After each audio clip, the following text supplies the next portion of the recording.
Meus amigos e irmãos, gostaria de trazer uma mensagem para vocês da Palavra de Deus. Se encontra lá no livro de Efésios, capítulo 2, no versículo 1 em diante, a Palavra de Deus nos diz: Ele vos deu vida, estando vós mortos nos vossos delitos e pecados, nos quais andastes outrora, segundo o curso deste mundo, segundo o príncipe da potestade do ar, do espírito que agora atua nos filhos da desobediência, entre os quais também todos nós andamos outrora, segundo as inclinações da nossa carne, fazendo a vontade da carne e dos pensamentos, e éramos por natureza filhos da ira como os demais. Mas Deus, sendo rico em misericórdia, por causa do grande amor com que nos amou, e estando nós mortos em nossos delitos, nos deu vida juntamente com Cristo, pela graça sois salvos. E juntamente com Ele nos ressuscitou e nos fez assentar nos lugares celestiais em Cristo Jesus, para mostrar nos séculos vindouros a suprema riqueza da sua graça e bondade para conosco em Cristo Jesus. Porque pela graça sois salvos mediante a fé, e isto não vem de vós, é dom de Deus, não de obras, para que ninguém se glorie. Pois somos feitura dele, criados em Cristo Jesus para as boas obras, as quais Deus de antemão preparou para que andássemos nelas. Amado amigo, nesta mensagem aqui da Palavra de Deus, nós temos algo importante para nossas vidas. A primeira coisa aqui que a Palavra de Deus nos diz é que Deus nos deu vida. Nós estávamos mortos nos nossos pecados. O homem está morto espiritualmente nos seus pecados. E ele precisa de Deus para ele ter vida. Não somente vida física, mas vida eterna. Então a Bíblia nos diz: Ele vos deu vida, estando vós mortos nos vossos delitos e pecados. Muitas pessoas hoje em dia, elas estão vivas, elas estão andando, elas estão falando, elas estão vendo, mas espiritualmente elas estão mortas. Nós nascemos já espiritualmente mortos. Nós nascemos já com pecado em nossas vidas, longe de Deus. Por isso que a Bíblia nos diz que Ele vos deu vida, estando vós mortos nos vossos delitos e pecados. Então uma coisa, meu amigo, que você precisa entender é que você está morto nos seus pecados. É que o pecado, ele nos distancia de Deus. É que o pecado, ele nos separa da eternidade, de estarmos com Deus um dia para sempre. Quando Adão e Eva, lá no jardim, pecaram, desobedeceram a Deus, eles foram separados da presença de Deus. Deus os colocou longe do jardim, da presença dele, por causa do pecado, da desobediência. Vocês podem observar aqui este lugar lindo, maravilhoso, a natureza que Deus criou, tudo perfeito. Imagine o jardim do Éden, como era. Era muito mais bonito do que isso aqui. E Adão e Eva, eles jogaram fora tudo aquilo por causa do pecado, por causa da desobediência. E por isso nós também hoje já nascemos no mundo com esse pecado no nosso coração, longe de Deus. E nós precisamos de Deus para que nós possamos obter vida eterna, vida celestial em Cristo. Então aqui diz que Ele vos deu vida, estando vós mortos nos vossos delitos e pecados, nos quais andastes outrora, segundo o curso deste mundo, segundo o príncipe da potestade do ar, do espírito que agora atua nos filhos da desobediência. Aqui o apóstolo Paulo está dizendo para os irmãos de Éfeso que eles, que agora estavam vivos, porque Deus deu vida a eles, mas eles antes, em outro tempo, anteriormente, no passado, eles viviam no mundo, eles viviam conforme aquilo que eles achavam correto, Eles viviam segundo o curso do mundo, segundo aquilo que o mundo realmente ensinava, mostrava, segundo o príncipe da potestade do ar, segundo o inimigo de Deus, Satanás. E nós também vivíamos assim. Nós vivíamos também longe de Deus. Vivíamos longe de Deus conforme todos aqueles que vivem hoje, longe de Deus, longe da palavra de Deus. Por isso que o versículo 3 nos diz: entre os quais também todos nós andamos outrora, segundo as inclinações da nossa carne, fazendo a vontade da carne e dos pensamentos, e éramos por natureza filhos da ira, como também os demais. Então nós também andávamos segundo a carne, segundo a vontade da nossa carne, as inclinações da nossa carne, nossos desejos carnais, fazendo a vontade dos nossos pensamentos, e éramos por natureza filhos da ira, como também os demais. Nós já nascemos condenados à morte por causa do nosso pecado. Romanos 3:23, todos pecaram e carecem da glória de Deus, E Romanos 6,23 diz que o salário do pecado é a morte. Nós merecemos a morte por causa do pecado. O castigo que nós merecemos, né? É o nosso salário, é aquilo que nós merecemos. Então, se Deus nos condenasse, Ele seria justo se Ele nos condenasse ao inferno, porque nós merecemos o inferno. Romanos 6,23, o salário do pecado é a morte. Mas Deus é tão maravilhoso, Deus é tão misericordioso, que Ele não quer que nós fiquemos longe dEle. Deus não quer nos condenar à morte eterna. Por isso que a palavra de Deus nos diz aqui, mas Deus, o mas muda completamente a situação, né? Porque antes diz que nós estávamos mortos, Ele vos deu vida quando estávamos nos nossos pecados, segundo o curso do mundo, segundo as inclinações da nossa carne, fazendo a vontade dos pensamentos, filhos da ira. Mas Deus, sendo rico em misericórdia, e por causa do grande amor com que Ele nos amou. Então veja que a solução vem do próprio Deus. Não é mais eu sendo uma pessoa boa, ou mais eu sendo religioso, ou mais eu procurando viver uma vida obediente a Deus. Não. A Bíblia diz, mas Deus, sendo rico em misericórdia. Então a misericórdia vem de Deus. Eu estava morto nos meus pecados, longe de Deus, mas Deus, na sua misericórdia, e por causa do grande amor com que Ele nos amou. O que é que diz lá em João 3,16? Deus amou o mundo de tal maneira que deu o seu Filho unigênito para que todo aquele que nele crê não pereça, mas tenha a vida eterna. Então, Deus me amou, Deus amou você também, enviando Jesus Cristo para morrer na cruz no seu lugar. Ele te ama. Por isso que Deus enviou Jesus Cristo para pagar pelo seu pecado, pelo meu pecado.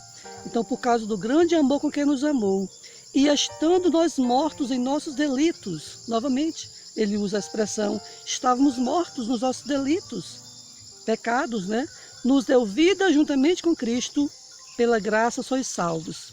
Somos salvos pela graça de Deus, pela misericórdia de Deus, porque nós não merecemos a salvação, nós não merecemos o perdão de Deus, nós merecemos a morte, o salário do pecado é a morte, mas o dom gratuito de Deus, lá em Romanos também diz, o dom gratuito de Deus é a vida eterna em Jesus Cristo, nosso Senhor.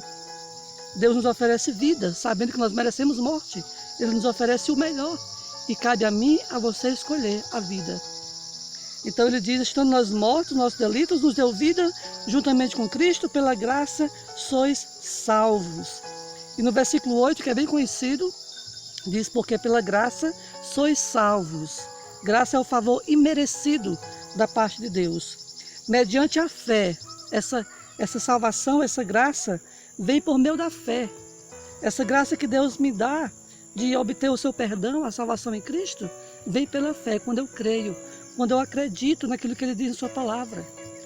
Não basta apenas eu querer ser uma pessoa boa, eu querer fazer boas obras, ajudar as outras pessoas, isso não adianta. Se eu não me arrepender dos meus pecados, as minhas obras para a salvação não têm valor. Na verdade, a salvação não é pelas minhas obras, é pelo que Deus fez, é pela obra de Cristo lá na cruz. Não há nenhuma obra minha, da minha parte, da sua parte, que Deus vai aceitar para você ser salvo. Não tem. Porque Cristo pagou na cruz pelo seu pecado, pelo meu pecado, para que eu e você pudéssemos, crendo nele, obter o perdão dos nossos pecados. Porque pela graça sois salvos, mediante a fé. Né? A Bíblia diz lá em Romanos que a fé vem por ouvir, e ouvir a palavra de Deus. Você quer ter fé? Pois para você ter fé, você tem que ouvir a palavra de Deus. Porque a fé vem por ouvir a palavra de Deus. Então no versículo 8 ainda, né? Isto não vem de vós, é um dom de Deus. Esta fé, esta graça que vem do próprio Deus, né? Não vem de vós, é um dom de Deus, é um presente de Deus. Nós não nascemos com essa fé. Nós não nascemos com esse dom de Deus. Nós nascemos pecadores, longe de Deus. E diz no versículo 9, não de obras, para que ninguém se glorie. Então, a salvação não é por obras. Porque se fosse por obras, eu poderia me gloriar. Eu poderia dizer, sim, eu vou entrar no céu porque eu fiz isso. Porque eu ajudei fulano, ajudei cicrano, né? Porque eu sou uma pessoa boa. Mas a Bíblia diz que eu sou pecador, merecendo o castigo de Deus. Você também tem que reconhecer isso. Porque senão, como vamos receber o perdão de Deus? Se eu acho que eu sou bom, se eu acho que eu não mereço o castigo de Deus, porque Jesus morreu na cruz por mim. Não tem nenhum sentido. Não de obras para que ninguém se glorie. E um outro texto, antes de finalizar, que eu gostaria de ler, é Tito 3 e 5, onde vai falar justamente sobre esta salvação. que não vem de obras, vem pela graça de Deus. Novamente aqui em Tito, no livro de Tito vai nos falar a esse respeito, né, que a salvação não é por obras. Tito 3, versículo 4 em diante nos diz: quando, porém, se manifestou a benignidade de Deus, o nosso Salvador, e o seu amor para com todos, não por obras de justiça praticadas por nós, mas segundo sua misericórdia, ele nos salvou, mediante o lavar regenerador e renovador do Espírito Santo, que ele derramou sobre nós ricamente por meio de Jesus Cristo, nosso Salvador, a fim de que, justificados por graça, nos tornemos seus herdeiros, segundo a esperança da vida eterna. Veja que a Bíblia nos diz, né? Não por obra de justiça praticadas por nós. Então, meu amigo, não há nenhuma obra justa da minha parte que Deus aceite como meu para a salvação. Não há nada em nós, humanamente falando, que Deus possa aceitar para entrarmos no céu, porque nós já estamos contaminados com o pecado. A única maneira foi Cristo vir a este mundo, o próprio Deus descer a este mundo na pessoa de Jesus Cristo, se fazer carne, entregar sua própria vida por mim e por você, para que nós pudéssemos obter o perdão dos nossos pecados. Mas de nós mesmos, nós já merecemos a morte, já estamos condenados à morte. A sentença já está declarada, mas Deus enviou o seu Filho, e Deus fez com que o seu Filho morresse lá na cruz, para que eu e você pudéssemos ser justificados dos nossos pecados, mas nós somos culpados. Então diz que não é por obra de justiça praticadas por nós, mas segundo sua misericórdia. Novamente ele usa a expressão misericórdia, né? Ele nos salvou. Então, meu amigo, você que está ouvindo essa mensagem da palavra de Deus aqui em Efésios, e aqui em Tito também o capítulo 3 que eu estou lendo, então você tem que entender isto, que a salvação é um presente de Deus. A salvação é um dom de Deus. Nenhum de nós merecemos a salvação. Nenhum de nós somos merecedores, né? Porque Deus teve que enviar o seu Filho santo, sem pecado, para morrer numa cruz. Então pense nisso. Você acha que Deus iria enviar o seu Filho para morrer numa cruz em vão? Não. Ele enviou porque não tinha outra maneira para nos salvar. Nós não podemos nos salvar por nós mesmos. Não é por você ir à igreja, não é a religião que vai lhe salvar. Não é por você ser uma pessoa boa. Você tem que ser uma pessoa boa, sim. Agrada a Deus, sim. Ser uma pessoa boa, fazer aquilo que agrada a Deus. Mas a salvação não vem por nossas obras, por nossos atos de justiça. Porque embora eu faça muitas coisas boas, eu ainda mereço o castigo. E Jesus teve que pagar pelo meu pecado. Então isso significa que eu não sou bom o suficiente para merecer. Então eu quero deixar essa palavra aqui para vocês que estão ouvindo, tá certo? E se você ainda não colocou sua fé em Cristo, então hoje você tem essa oportunidade de reconhecer: eu sou um pecador, eu mereço o castigo de Deus, eu sou um pecador perdido, como a palavra de Deus nos diz que nós estávamos mortos nos nossos delitos e pecados. Eu preciso de Deus, eu preciso de Cristo na minha vida. Então arrependa do seu pecado, né? Converta-se a Deus, chegue-se a Deus, que Ele também vai chegar a você. Confesse a Ele o seu pecado e Ele vai lhe perdoar.